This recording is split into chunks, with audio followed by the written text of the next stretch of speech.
What's up guys, welcome back to another absolute banger of a video. Today we're diving right back into Yuro's story and the wild world of Tsugai that never sleeps. If you're new around here, hit that subscribe button and turn on notifications so you never miss a drop. But if you're already part of the crew, smash that like button, share this video, and a huge shout out to everyone holding us down and leaving their thoughts in the comments. Alright, so last time we saw Yuru trying to fit into his new crib. To him, this place looked like a straight-up royal palace, something he never even dreamed of seeing, let alone living in. But before he could even enjoy it, he runs into the local Tsugai, and man, they couldn't stand him.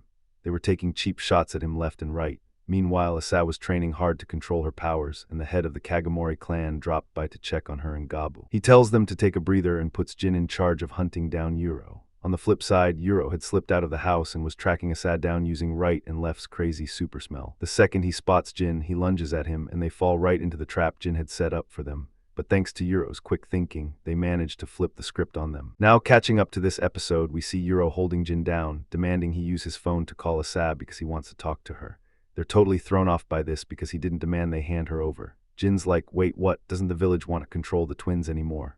Yuru fires back that whatever the village elders are scheming is none of his business, and that he's doing this completely on his own terms. Jin tells him, well, if that's how it is, then you might as well visit our mansion, especially since Asa wants to see you too. Yuru replies that he ain't stupid enough to walk right into a trap, and repeats his demand to bring Asa out here. And in case they haven't noticed, they don't really have a choice anyway. Right then, one of Jin's boys tells Yuru to chill out for a second so he can patch Jin up. Otherwise, he's gonna bleed out, and then they can figure out what to do. Yuru tells them he only meant to give him a small nick to stop him from moving, but Jin moved, which is why it got this bad. When Jin asks why he didn't just kill him, Yuru says he didn't feel any killer instinct from him. Otherwise, he would have gone all out with no regrets. Plus, Yuru thinks to himself that if Jin really wanted him dead, he would have killed him in that first attack instead of trapping him. At that moment, right and left are scoping out the area and checking out the Tsugai there, asking them where the rest of their squad is. Jin's buddy, the bald guy, points right behind them and tells them his Tsugai have been ready this whole time. They just didn't jump in because they're kinda huge. That's when it hits them that they are completely surrounded.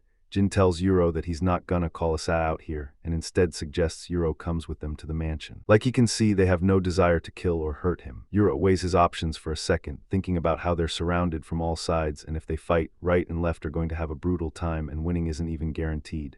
In the end, he decides to go along with their plan, but demands they treat right and left with respect. Jin tells him that's a given, since all three of them are their guests now. But before they move out, they gotta clean up the crime scene.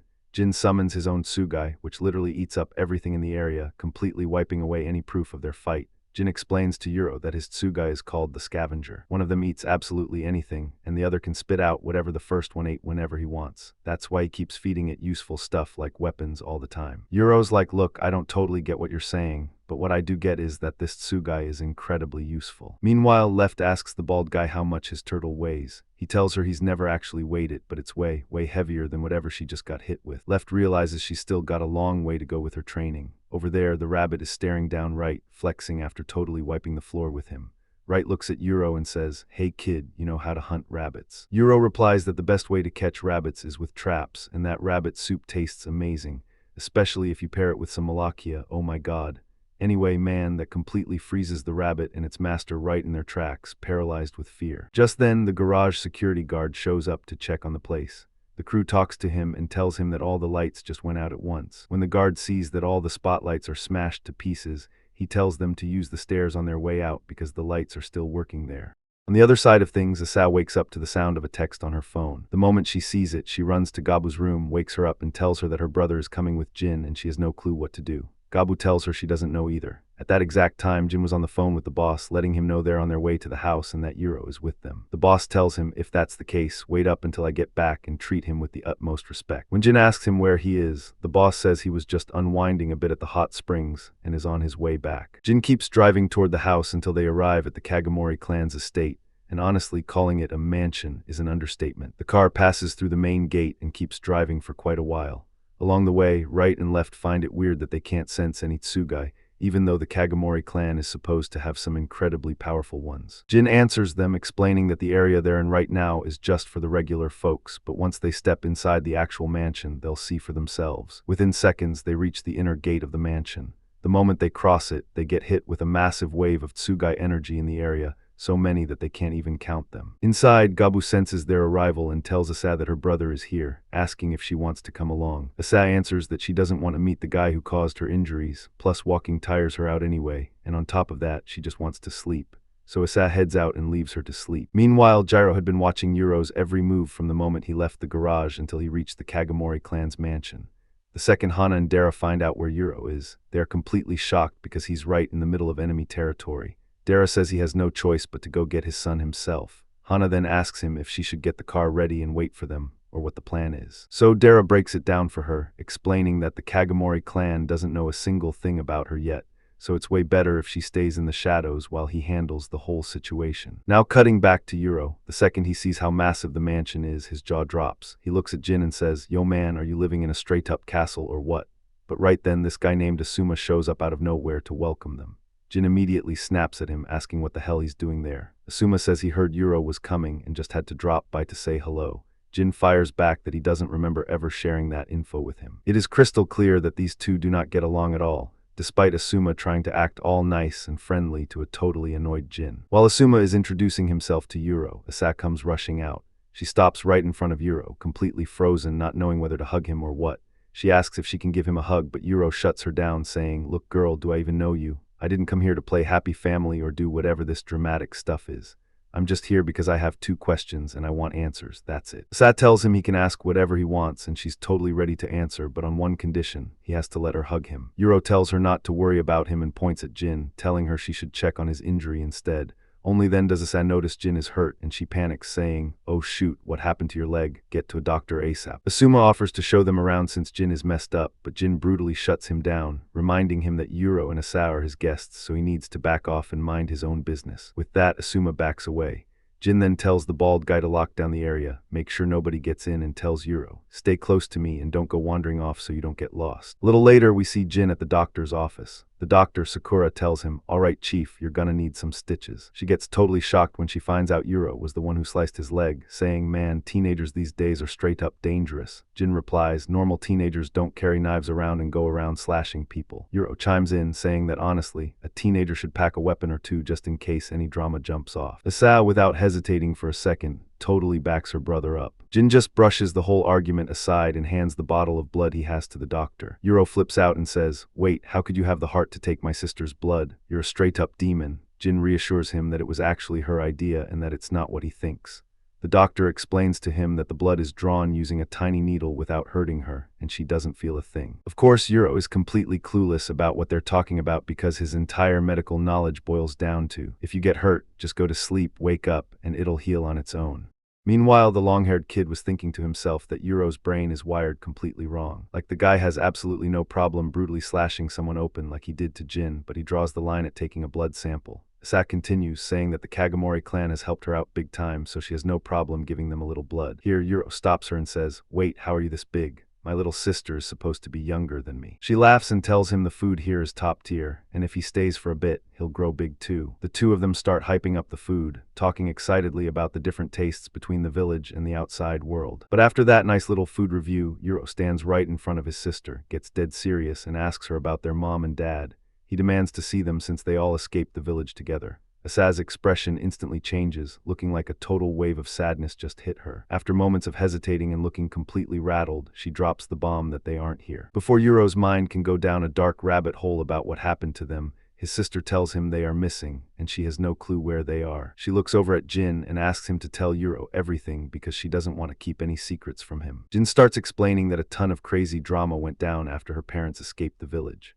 They stayed under the Kagomori clan's protection for a while, and once their lives stabilized a bit, they decided to visit the place where their mom was born. Yuro remembers his mom telling him she was from the outside world and that she wanted to take him to visit her home outside the village.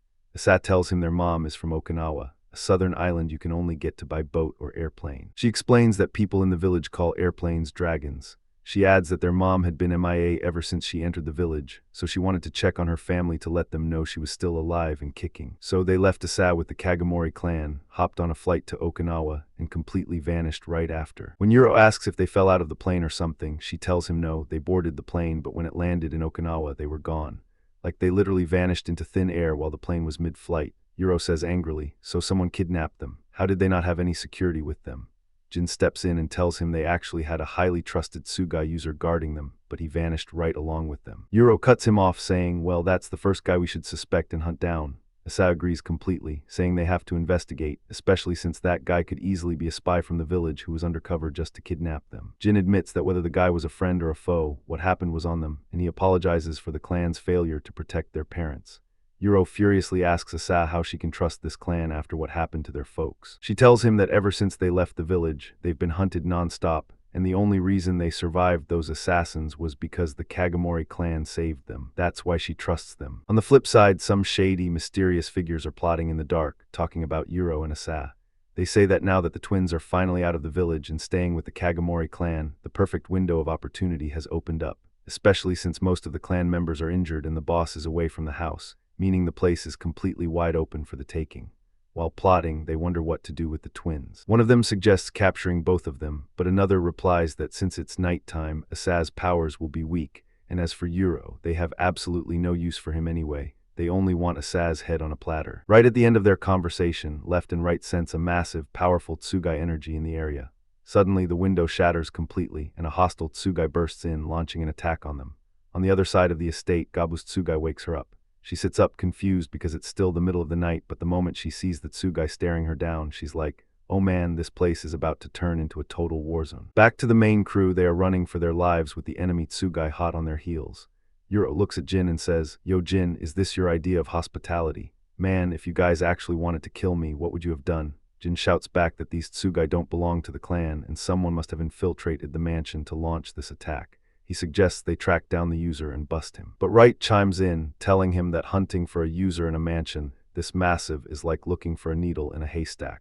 Here the doctor, Sakura, yells out, no, you guys better just kill him. Patching up enemies is a pain in the butt, and I am not trying to deal with that headache. Yuru asks them, what happens to a Tsugai if its master dies? The long-haired kid answers that if that happens, the Tsugai goes rogue, and if no other human binds with it, it dies. Hearing this, Yuru says, all right, if that's the case, I'll just try to capture them.